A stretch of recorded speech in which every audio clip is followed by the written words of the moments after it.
They have often been called the most persecuted people in the world. The 1.1 million Rohingya Muslims squeezed insecurely into the northwest state of Rakhine in mainly Buddhist Burma, bordering majority Muslim Bangladesh, are stateless and unwanted. Neither country will give them citizenship, even though their roots are in modern-day Rakhine, once called Arakan, and this can be traced centuries back. Earlier this week, a senior UN official described the plight of Burma's Rohingya people as a textbook example of ethnic cleansing. Although the Burmese government denies reports of rapes, killings and house burning, and it is difficult to be clear on exactly what is occurring because of restricted media access, accounts of severe persecution continue to be heard from fleeing refugees. These stories include horrific accounts of Rohingya children being beheaded and civilians burnt alive. Aung San Suu Kyi, technically Burma's state councillor, as she is legally ineligible to hold the office of president, has been called by world leaders to put an end to the violence.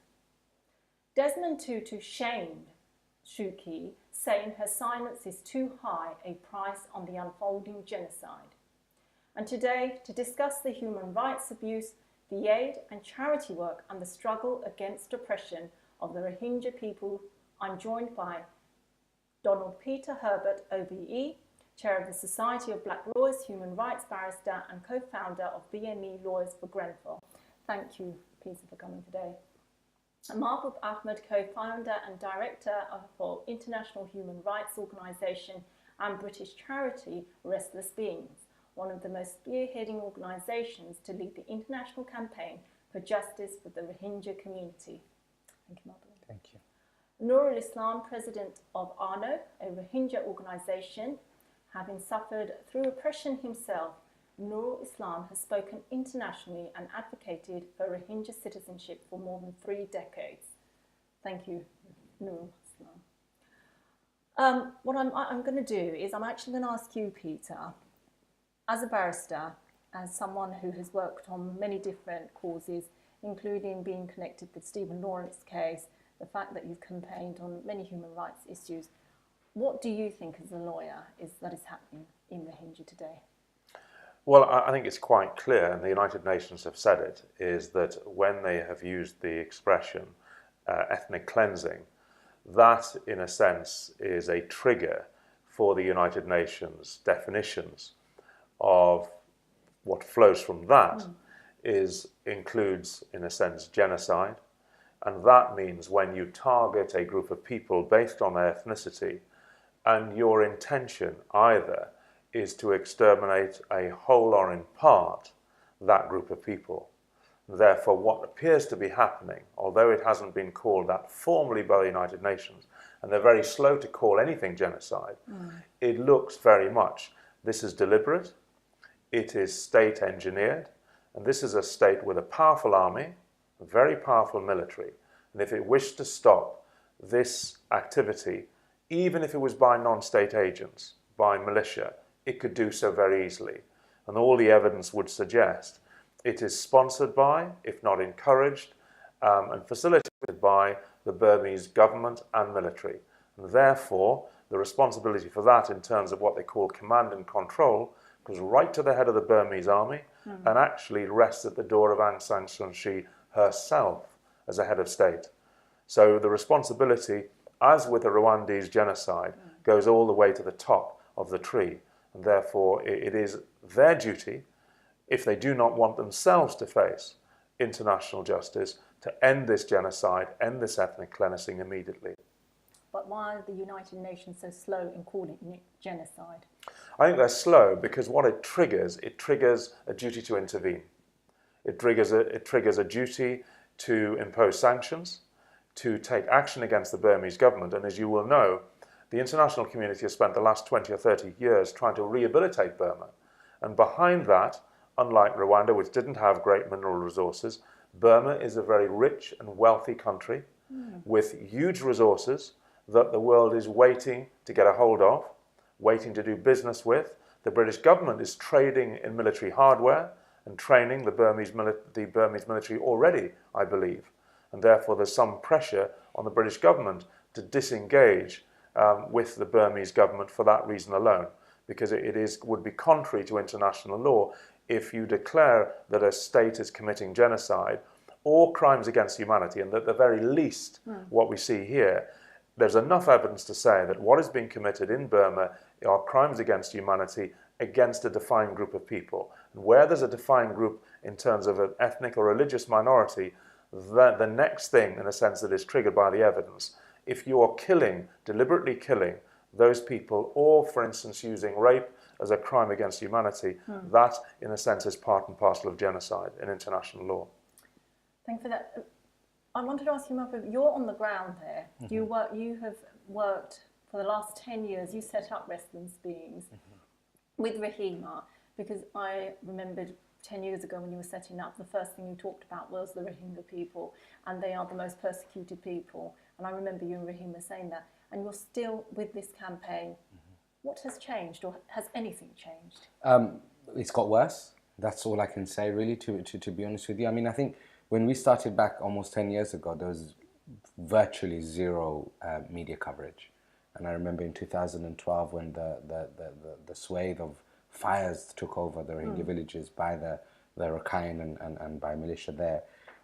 We were the first organisation to get CNN and Channel 4 and BBC reporters into the area undercover. And that kind of started the media kind of interest in the Rohingya cause. So the media has been getting better and better, to be honest with you. I think for the last, maybe not last night, but more responsible. A bit more responsible. The last, I think, Tuesday, Wednesday, Thursday this week, the BBC ran with the Rohingya story as the top of the headline story, which is fantastic. It's disheartening that it's had to get to that, that there is such a crisis happening for the BBC to even have to report.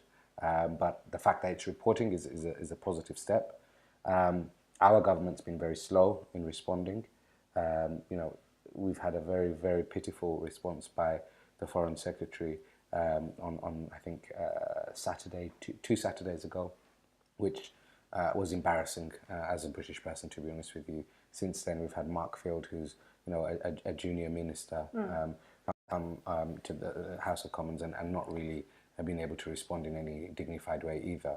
I think it's interesting what Peter's just mentioned in terms of the definitions and terminologies that are being used, because there was another spate of violence that happened in October last year, and the UN were very slow to respond to that. Actually, in January, February this year, they issued and published a report, and they said actually the actions of last October, November, December, that there were military men who were committing crimes against humanity. And then, as we saw on Tuesday, I believe this week, the head of the UNHCR has said that it's a textbook example of ethnic cleansing. The reality is that, as Peter's already alluded to, is that it is actually genocide, because it's state-sponsored, and we're in the last stage of it, because we can see Suu Kyi and Min Aung Hlaing are denying completely. And I think we need to focus our rhetoric a little bit on Min Aung Hlaing, because at the moment, Aung San Suu Kyi, not that she's an innocent party in all of this, it's her office, the State Councillor's office, which is saying that there's misinformation coming from the Rohingya side. So that's completely incorrect. So she's denying the genocide is happening. But the person who's calling the shots on the genocide is Min Aung Hlaing. And he was actually recruited to that role of Commander-in-Chief of the military because of the atrocities that is committed, particularly against the Kachin, who, to put a little bit of context into everything, is the reason why China will back Burma to their back teeth, because the Kachin issue has been a huge issue for China, and because they have complicity with the Burmese military ready to go in and cause all sorts of havoc there as well. The Chinese are, when it comes to the UN side of things, will always veto our decision, and Russia will follow closely behind. And as Peter mentioned, Britain has been responsible for the training of the Burmese military. Last year we spent taxpayers' money, our money, on the training of a military. So we spent taxpayers' money training the military there, which is now committing a genocide. While we have problems at home ourselves. Absolutely. Well, we've got things like the Grenfell Tower that are happening, and yet we're training military to kill people. Is that what you're saying? That's exactly what's happened, and that's not my words. You can find these in .gov websites. Okay. It's the government's own publications of what they spent in foreign aid last year. They regard it as a foreign aid, military spending. and it was apparently to improve human rights. Quite clearly, when a genocide is taking place, there is no regard for human rights at all. Well, certainly not trained the military. Yeah, I mean, I understand why they may think it sounds like a good idea to train a military who have got an awful track record. Yeah. Let's kind of, clean up our operations a little bit. Let's, respect human rights a bit more. But actually, the operation that's being run at the moment is called the 4 cuts. So basically, to cut off the food, cut off the ability to propagate, cut off the ability for economics as well to operate in a smooth way. And this actually kind of mimics something that General Ne Win, the original founder of the Burmese junta, did in 1962. And I think his was called the 3 alls, which was kill all, burn all, destroy all. So this is the kind of stable or school of thought of people that we're talking about. So we can go on about Aung San Suu Kyi, and the mainstream media would love to talk about Aung San Suu Kyi a lot. But the real perpetrator of this is Min Aung Hlaing, and he is using Aung San Suu Kyi as a shield because the whole world will always concentrate on Aung San Suu Kyi. She's the post girl. That doesn't mean that she's innocent, because her office has been denying it as well. Yeah. She didn't start the genocide, but she is perpetuating it. She's complicit. Yeah. Nurul Islam, you've been campaigning for the last 30 years against the oppression of the Rohingya people. What have you seen? You've worked with refugees from the stateless Rohingya people. You've worked with them, you've seen them. Tell us, what have you seen? What are your experiences? In fact, first of all, I want to say this problem is not new. It's soon after the Burmese independence, they make the Rohingya people targets of extermination, actually, persecution. Even 1948, Burma was independent. Yeah. The first drive operation started against the Rohingya people in 1949. Even the then Pakistan, East Pakistan has borne the beer of the refugee problem. Thenceforward, the series of operation has been conducted against our people, particularly from, as Mabrur has told, the 1962 military takeover by Ne Win, General Ne Win. He has adopted a national policy to exterminate Rohingya to the last man. These policy, they are gradually, very, very consistently, they are implementing this. It becomes the final stage now. Even we have out of 3.5 million Rohingya people in total, at home and abroad, 2 million has already been exterminated. They expelled from the country. They are driven out. Are they expelled or? This either they expelled, or either they have driven out these people, or they had to. They had to flee persecution. Okay. Even in Bangladesh, already nearly 2 million people already in all total in outside the country.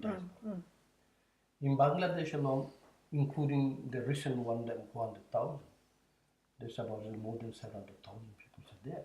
At least. Yeah. At least. At the minimum, 750,000 the minimum actually.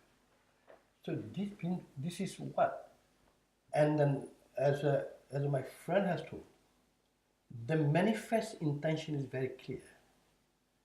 The manifest intention is to exterminate our people. Totally, not partly, totally to exterminate. Even the Burmese military has already announced that they want land, not people. Even Min Aung Hlaing, the general, he said, still the operation, the cleansing, this is not, the clearing operation, the cleansing, ethnic cleansing operation. That is, it is still unfinished. It is yet to be finished, completed. That means they will continue the exterminate the last man. So as to the nature of the problem, this is a political and religious persecution to retarget of the Muslim population, actually. So this is as a legal expert, according to the legal expert and the various, Epidemics. document. This is no doubt this is what's going on genocide. Right? When this is genocide or ethnic cleansing, you have said, this is international crime. This has got global responsibility and international jurisdiction. Burma cannot treat it as an internal affairs of the country because the human rights violation cannot be treated as an internal affairs of the country. You have to accept a universalism of human rights. This is very important thing. Now we have become defenseless people. Already, since the Burmese government is in a state of protecting our people, they themselves are perceiving our people. They are even Aung San Suu Kyi, we have how much support we have given to her for her freedom. Even for our freedom, we cried here. We endeavored. We worked hard here. When so that the Rohingya people, they campaigned when she was under in house collaboration arrest. with the other ethnic, our compatriots in the country. We have worked hard. But when she come to the power, she said, now yesterday she said, how these people can be our people. They could not speak Burmese people. Even there is a ruling in the country, High Supreme Court ruling, that to be a Burmese citizen, one should not necessarily speak the Burmese language because there is a very ethnic people in the country. In remote areas, the people do not know how to Burmese language. There's a ruling. So, but she said that she's racist. She's a Islamophobia. This is doing. But the most pathetic thing is that some say that some people trying to defend her, saying that she's not powerful, she doesn't have power. No, still she could do a lot. Most of the ministries are in her hand. She's a state councillor. At least she could tell the truth. She's defending the army, lying to the world. There's nothing is wrong. Armies are doing nothing wrong to. So do you think the general and the councillor are propping each other up? Sorry? The general and the councillor, Suu Kyi. They are the same, but they're the same thing. They're the same. Aung San Suu Kyi is not only complicit, she's a genocider. Because I think one thing that you have to understand, Nurul Islam hasn't quite mentioned as well, is that actually Aung San Suu Kyi, or anyone in Burma for that matter, denies the word Rohingya even exists. They deny their identity. So this is not ethnic cleansing. Ethnic cleansing is when you say, here is an ethnicity, we don't like them, we're going to cleanse them, right? This is going beyond that. It's to deny that they even exist. Genocide. Right, genocide. So Aung San Suu Kyi has never even uttered the word Rohingya. In fact, they tried to actually ban Barack Obama from saying the word Rohingya when he visited in 2013.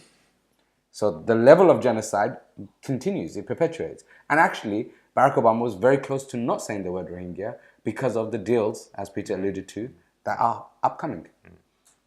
Even she said, I don't want to hear the word Rohingya. She said that publicly. Yeah. I don't want to hear that word, she said. She said, I don't want to hear that word. She didn't even say, I don't want to hear that word Rohingya. She said, I don't want to hear that word. Peter, can I come back to you on the points of propaganda? Yes. There was a survey that took place asking Burmese people what they thought of the Rohingya Muslims. And almost over 90%, if I recall in the survey, they came back and said they didn't like, that there was a great deal of hate and anger towards the Rohingya people. Propaganda is often used in genocide. So when we talk about the genocide that took place in Rwanda, as a barrister, as a lawyer, and what you worked in some of the cases, how does propaganda come into international law or in terms of crime? Well, it in a sense is the tool, one of the for want of a better phrase, handmaidens in the sense of genocide, is the propaganda that goes beforehand. Because in order to kill a people, you first have to dehumanize them. That's right. And in order to dehumanize them, you, in a sense, eradicate their humanity. And you do that by vilification, by hate crimes, by propaganda.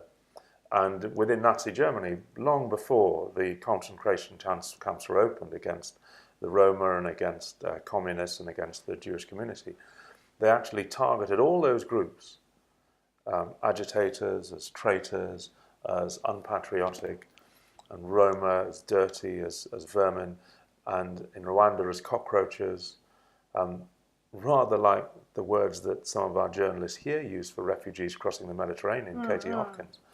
So the terminology is international, and it is one that one group of the majority uses against the minority in order to facilitate that process. And if you promote that on your television, your radio, your social media, it becomes then very easy, fake news or otherwise, to then destroy those people, burn their houses, torture and rape women, kill their children. And some of the injuries I've seen, some of the young people make you weep because, you know, what on earth are you doing? What has that child ever done to you? How is that woman bearing 6 children? How are they ever, on the remotest possibility, any form of terrorist or threat to your existence? They're not. And so the culpability for that, as Nurul said, is it comes right back to the top. And there is an allegation in international law of actually being complicit in genocide. That's the phrase, complicit in genocide. The generals, all the way down, having command and control responsibility for your troops, as they did in Bosnia and Srebrenica and elsewhere. And therefore, the United Nations will be slow to use the label genocide, because once it does, there is a duty on the Security Council to act. And certainly in Rwanda, they used what's called a Chapter 7 entitlement, which means they have a power to intervene. They have the duty, international duty, not just to send peacekeepers, but to militarily intervene to stop the genocide. And one of the failings in Rwanda with the Belgian troops and the French, and again with Srebrenica, is the United Nations troops had a sort of no-fire policy and stood by and watched. And therefore, one of the things I think the international community has to be held to account, that the British government has to stop its appalling training and contracts with the Burmese military. Absolutely stop completely. Otherwise, in a sense, it too is complicit in what is going on. Because if you sell or train anybody, train anybody or sell arms, and those things are used, you know from day one when this is happening, as it's happened over years, but particularly since last October, you know exactly the likelihood, a reasonable likelihood, what you are doing, the finances you're sending, is going to end up in somebody being killed, raped or murdered on the streets of Burma. And I think alongside the British, we've got to also include the Germans, the Austrians, the Israelis, the Chinese. All of these big nations are supplying arms or training or funding to Burma. I read a very interesting fact, this was a few years ago. I think the Japanese company Fujitsu, they won a $2.9 billion contract to go into Burma and to do all the IT infrastructure for the Burmese government. And that was just for a bit of IT. So $2.3 billion. So just to put it into perspective, you know, the amount of money that some of these corporations have to make, and of course the corporations prop up the government and fund the government, the parties, political parties of the world, means, in essence, that these governments will be silent. Can I go back to Nurul? I want to ask about the refugee camps in Bangladesh. How are they sustaining themselves? What income? What funds, aids is going there? And I'll come back to Mabrur on that as well. All the refugees. Yes, the refugees. Actually, you know, this is a humanitarian disaster. This is situation is very dire. In fact, the people are still, they don't have a shelter, and all these only 400,000 plus people. They are living actually in a very small area from the southern part of Cox's Bazar. So this is most of the people are still on the river banks, some on the roadside. In the rainy season, no plenty shelter, no food. Even the one thing we are very much grateful to the local people. Whatever is possible on their part, humanly possible, they are doing this. This is very one plus actually. From the governmental level, they are also trying to cope up the situation. But this is for Bangladesh government alone. It is not possible to. But I think that. So they need, the active international support. In fact, this is It's very important. this is very most urgent. Peter, what did you? No, I was just going to say, I mean, the reports, I don't know if they're true, but I think Bengali government itself actually has been quite poor in its response.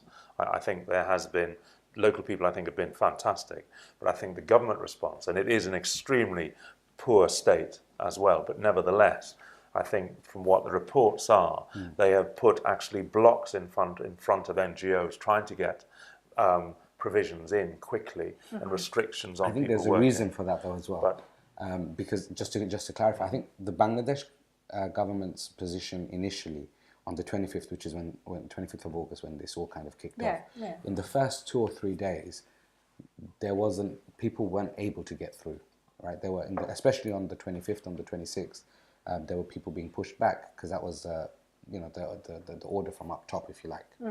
The border guard actually, eased off. 400,000 people don't cross a border. Which is supposedly closed unless someone eases off. So, and again, that was from above. On Monday, I think the foreign minister of Bangladesh actually said it was a genocide.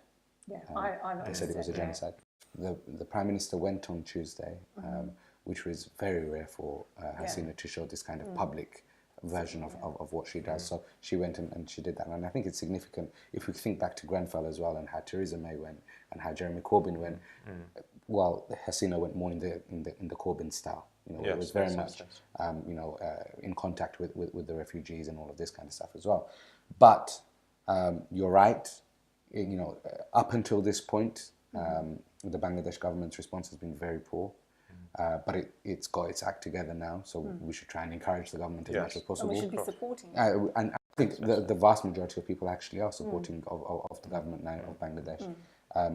Nurul Islam also mentioned that Bangladesh is not able to cope for aid as well.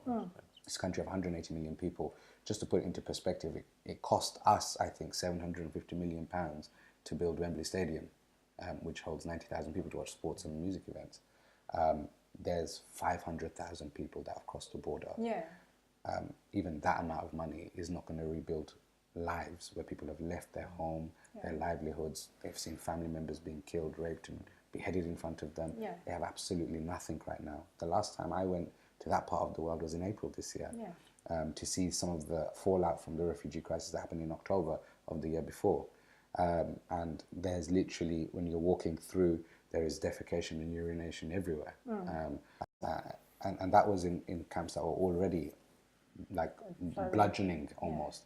And now we have an additional 500,000 people. And then the numbers are 390,000 as of today. But realistically, that's going to go up to 500,000 in the next 1 or 2 days by the time the count comes into consideration. I have to bring another perspective to this. And this is in 1971, Bangladesh had its liberation war. And we were, as Bangladeshis, and as a Bangladeshi myself, I know know a lot about the history, particularly because my own family members were killed in the 1971 war.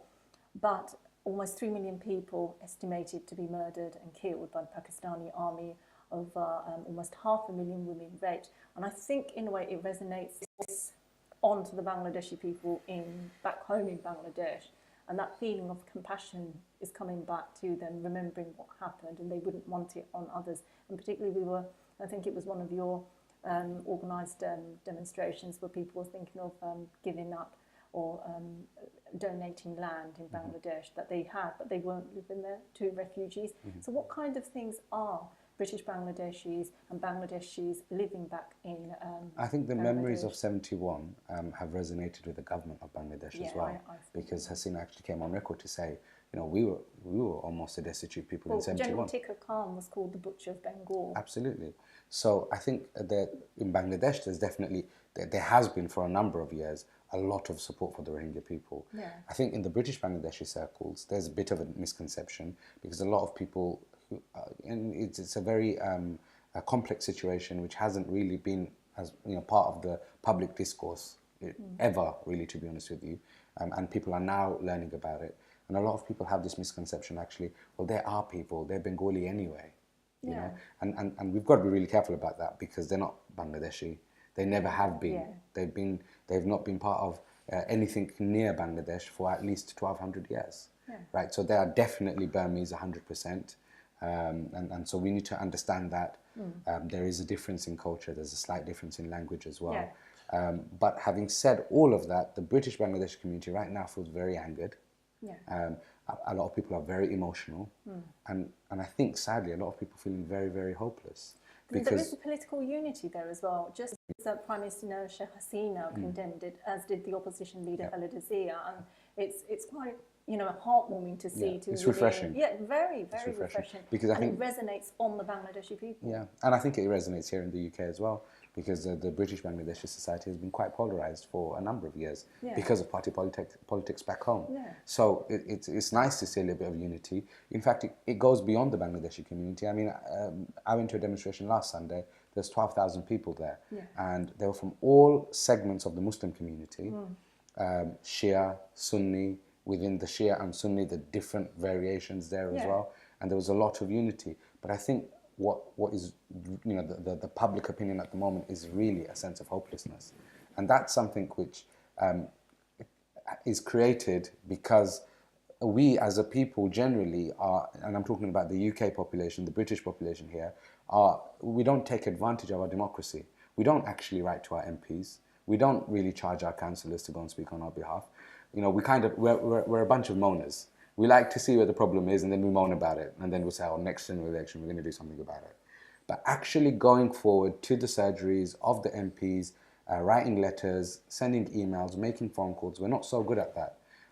But the only way we're going to be able to change anything politically, and that's actually the long-term solution, is through a diplomatic route. And that means that we have to get the people who we have voted in to represent us to act on our behalf. So we have to express our frustration. We have to ask our representatives to put forward early day motions, to put forward a discussion that in the House of Commons, to actually have a discourse about a change of a regime change. You know, we always talk about regime change everywhere else in the world, but here is a place where regime change is needed. So we have to change the rhetoric a little bit, not just say, "Oh, look at these poor people." We have to talk about regime change. Rhetoric. You know, we have a young population, Bangladeshi population, Muslim population, who are very angered by what they're seeing on their television screens. Now, how do we make sure these young people campaign in the right way, and to make sure that their voice is heard in the right way? Yeah, I think Islam will talk about this a little bit more. A few days ago, Al-Qaeda tweeted a message to the Rohingya community that we are seeing your people being butchered, and we are ready to stand by you. And this is the worst case scenario of what could happen, but also quite engineered, right? People feel angry, they don't know what to do, they don't believe in their policy, in the politicians in front of them, they can't find a route, so there will be people ready to pounce on that. And we as a community have to be able to counteract that. And that's why the word rhetoric is important, because you know, the word rhetoric means the way that we speak. So rather than just speaking about the negatives and look at the community and it's awful and the government, shame on the government and all of that kind of stuff, we have to start talking in a way which is, you know, firstly, the Rohingya are Burmese. There can be no question about that. We should drop the Muslim part, right? We should just say these are Burmese Rohingya, right? So it's re-implementing, re-identifying them as Burmese. The second thing is we have to not talk about, oh, what can be done, a military needs to go in. We need to start talking about there needs to be regime change, because that word is used very freely in the Middle East when it suits puppet governments here. So we need a regime change in Burma, because it's quite clearly shown since 1962 through its military, through its experiment with democracy now, that it's not working, that it's affecting, that we're seeing a genocide. And if the world is really serious about trading with Burma, it's in their interest to do regime change. So these are the things I think we need to start implementing. Peter, what would be your advice, and how should, particularly young people, how should they campaign? How should they hear their voices, get their voices across? You've been a campaigner all your life. Yeah, I mean, an older campaigner now, but I think it's difficult, and you're right. I mean, it's difficult because there are people who will prey on young people's anger and passion to have a violent solution. And in actual fact, a violent solution will only increase the violence because the Burmese military are there and are very powerful. So it has to be an economic and a diplomatic solution primarily, but one where the Burmese government and those in authority, they send their children abroad to Harvard and Yale. They have their Swiss bank accounts. That's the weakness of those regimes. Actually, you get to them personally and bring, in a sense, the response home to them. And so for the young people, it is to be proactive, to show that you can have humanitarian work, you can go and volunteer back home in Bangladesh in the camps, and you can roll up your sleeves and help. And actually, that is a very powerful thing for young people to do anywhere in the world. And we came back from looking at the refugee camps in Lebanon. And one of the things that Syrians in the diaspora can do is roll up their sleeves and go home to Lebanon and Jordan, even if they can't go home to Syria, and actually help. So young people, you don't have to be, and it doesn't matter what part of the Muslim faith, and even no faith at all. When somebody is starving and beaten and slaughtered, they need help. And they're not going to ask too tough who that help is coming from, as long as it doesn't come with strings. And it is genuine. So I think there are lots of things, passionate things you can ask young people to do, get them organized, the tents, the blankets, the waterproofs, the ordinary sanitary things. When we went to Rome, meeting refugees across the Mediterranean, it was, products for women, toothbrushes, deodorants, basic things, and food. Just the sheer necessity of food and clean water, those basic things, I think would make a huge difference. So for young people, they're an incredible thing. And I think in the mosques, in everywhere, there is a duty upon those leaders in the community to speak out in a positive, constructive and powerful way to show that, yes, there are things you can do. And the voices of discord and violence do not need to be listened to because they're doing it to use young people.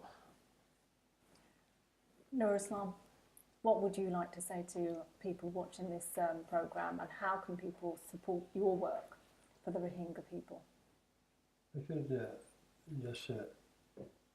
my friends have just told, for the young people, it is very much necessary to encourage the traumatized refugees. And second thing is to be practically helpful at the service of those people with humanitarian assistance. This is very much important. And the one thing we say, we have two types of people now. One, refugees already in Bangladesh. The other people inside Arakan, they are stuck actually. These people, many people. And their life is always in danger. In danger means these people in some places even they don't have they could not manage a boat to cross over to Bangladesh, and they are going. Passing through the mountain passes and dales and the villages, where even the local militia from the Buddhist, we call it Rakhine Buddhist, even they're hunting those people. They are killing and looting those people as well. So inside Arakan, even this is very the problem is too great actually. It's very dangerous because this area is also sealed off, and no humanitarian actors and the human rights, the actors and the media is allowed to go there. So this is yesterday I got information that about 5,000 people are stuck in one place. Just because from Bangladesh side, this is just opposite St. Martin Island. This is at the most of the Bay of Bengal actually. So this is these people are not getting any boats. And then the Burmese military, they are they have ordered them to leave immediately.